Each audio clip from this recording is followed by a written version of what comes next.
What's going on, guys? Rank Up Gaming here, and welcome to the video. It is a Sunday, which does mean another episode of weapon guides, or in general, another weapon guide. This week, of course, is the MP18 SMG. Now, this thing in general was involved, or it was developed in 1916 in Germany, but wasn't produced until 1918. Then obviously, seeing as it was 1918, that's where the 18 comes from, the name, and the MP is machine pistol, so it's the machine pistol 1918. Now, this thing was basically used individually by Germany right through the First World War, and in the Second World War it was used heavily again, although they did begin to use other stuff as well, but it was still seen quite a lot. Now, in World War I, the offensive it was used most in was the Kaiserslacht offensive, or the Ludendorff offensive as it is often called as well. Now, this is actually one of the operations in Battlefield 1, and is arguably my favourite one. I say arguably because I do enjoy it a lot, but then there are other ones of those that are very fun as well, but I'd argue that this is the most played one. Now, during its time in the Kaiserslacht offensive, it was proven to be extremely good.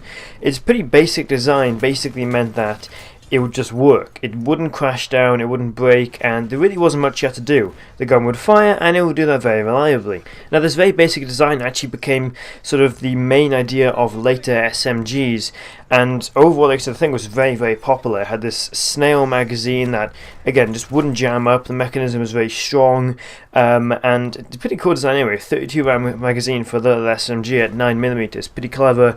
The magazine's on the left side of the gun, meaning the bullets eject to the right, which is ideal for a right-handed shooter, while most guns in World War I actually had the magazine on the right and the bullets came out the left, hitting people in the face with hot bits of brass. Like I said, it was used heavily in World War II as well, although again more SMGs came along, meaning that it wasn't seen as much, but this design was really copied all over the world. It was copied by the British, the Chinese, the Russians, eventually the Americans had some ideas of their own for this sort of thing, and it was actually extremely popular, and in a way is the grandfather of modern day SMGs. Now, in Battlefield 1, surprisingly, it is very similar to an SMG from Battlefield 3 and 4. The way it works is basically identical to all of those, in the point where it sort of covers all grounds, but it's designed more for close quarters. And I'm actually very happy to see that. It's a very good translation from the real-world idea of the weapon to the Battlefield 1 game. Now, this would be the best SMG if not for the Hellriegel being so good.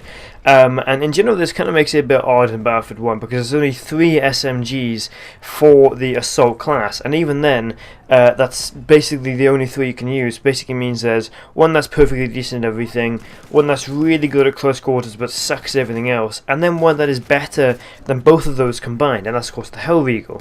So it's not very good balancing with Battlefield 1, and to be honest, I think when everybody gets the Hellriegel, that's the only gun we're going to see in terms of the assault class. But overall, for its stats, its maximum damage is 23 to 15 meters, which is the same as all the other SMGs, except for the fact that the Hellriegel, now for the stats in Battlefield 1, the max damage is 23 out to 15 meters, which is basically identical to the other two. They both do 23 damage, the other two SMGs, although the Automatico drops off much, much sooner than 15 meters. And this basically means a 5-shot kill. 23 damage is a 5-shot kill, which isn't terrible, but at the same time isn't super ideal. Usually you want about a 4-shot kill, but again, 5-shot kill is nothing shocking. Now, the minimum damage is 13.5, and this now the minimum damage is 13.5, and that's 38 meters, and this is better than the Automatico again. The Automatico does 12 damage, but the Hellriegel ties this with 13.5, and this is basically an 8-shot kill, which basically means you don't really want to use this weapon at 38 meters, or even any range beyond that, of course, even beyond about 30 meters, because it's going to be a 7 to 8-shot kill, which isn't really good at all. You definitely want to avoid that sort of distance. Now, its rounds per minute is pretty slow compared to what we have these days, but in terms of World War I, it's pretty damn good anyway. The maximum rate of fire is 550 rounds per minute. This is the slowest out of the SMGs. The Automatico is 900 rounds, and the Hellriegel, I believe, is 650. There are actually reports of these guns going way above 550. There's actually reports of them going to about 1,200. I have no idea how that works, but I've actually seen some information that says that and stuff. So it's kind of odd that it's so low. I guess it's a balancing idea, maybe. and it does have a 32 round magazine, which is better than the Automatico's 25 round magazine, but is less than the Hellwegel's 60 round magazine. Overall though, 32 rounds is nothing to laugh at.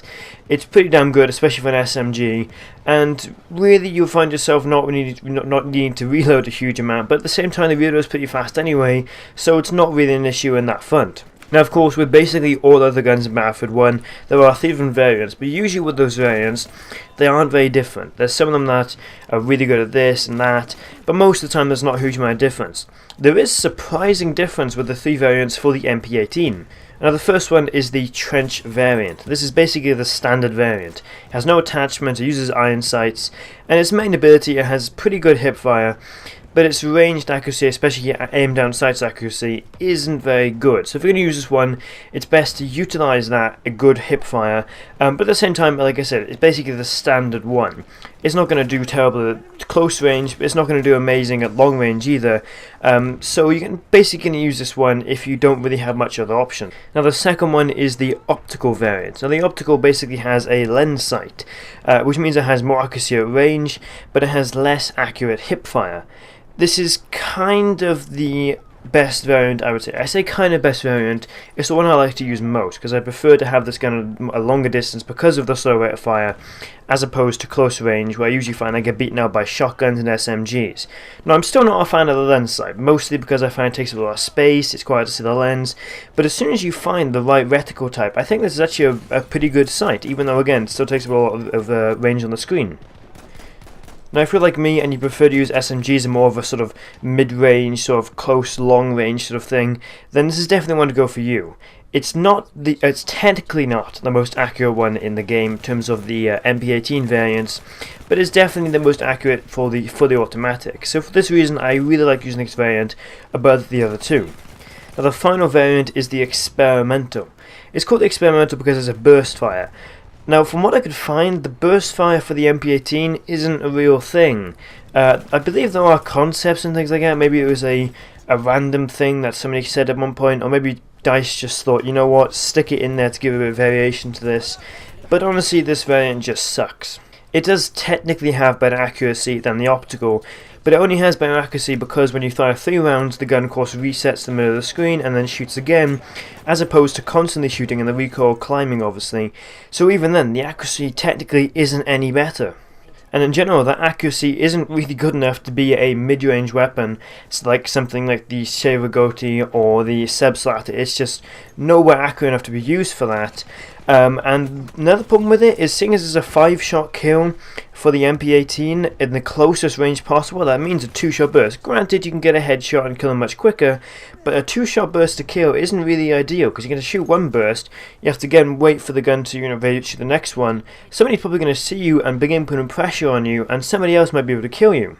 And of course then it's 3 bursts at range to do 9 bullets for an 8-shot kill, of course 13.5 damage, 8-shot kill beyond 38 meters. And that's not really ideal again. Seeing as it's a 3-shot burst, you're going to get 2 off maybe, instantly someone's going to see you, kill you from a better distance or more accurately from a better distance, and you don't really have much of a chance. I kind of find that using this variant you get beaten out in basically every single situation unless you can get the drop on the enemy, or unless they make a mistake, unless you get a headshot or something like that. I really would not advise using this variant overall though. So to cover this gun in general, it's a pretty damn good gun, but the most thing I'd say about it is perfectly decent. The trench is perfectly decent for hip fire and close range. The optical is perfectly decent for mid-range and sort of short, long range. And the experimental is perfectly decent for trying something different, but in general just being terrible. So I basically say use any variant you find most useful and find the one that suits your gameplay best. But overall, just stay away from the experimental unless you kind of want to have something different and use a burst fire weapon as opposed to constantly using full automatic weapons. Regardless what variant you use, hopefully you did enjoy the video. I would like to see more SMGs in Battlefield 1. SMGs weren't really a thing in the First World War, but there were a lot of things of, experimental ideas from America, from Russia, from Germany, and I kind of think, hang on a minute, we have some really weird experimental guns, stuff like the Springfield Experimental, the Bar M1918, which is barely used at all, maybe for like a week or two.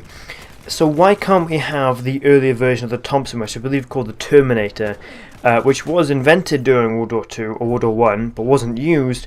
Why can't we have something like that in terms of the SMGs? I kind of think it's a shame that we get 3 SMGs, 3 shotguns, and even one of those shotguns is just too good not to use, and the other 2 just suck. But anyway, there's lots of DLC to come out, and hopefully we do see some more variants in terms of the SMGs, because it is my favourite class of weapon to use. Now again, hopefully you guys did enjoy the video. Don't like, share and subscribe. Have a kind of clever, hopefully a really good video coming out on Saturday. I'm still thinking about it, but hopefully you guys will enjoy that. But until then guys, this is Rank Up Gaming, out.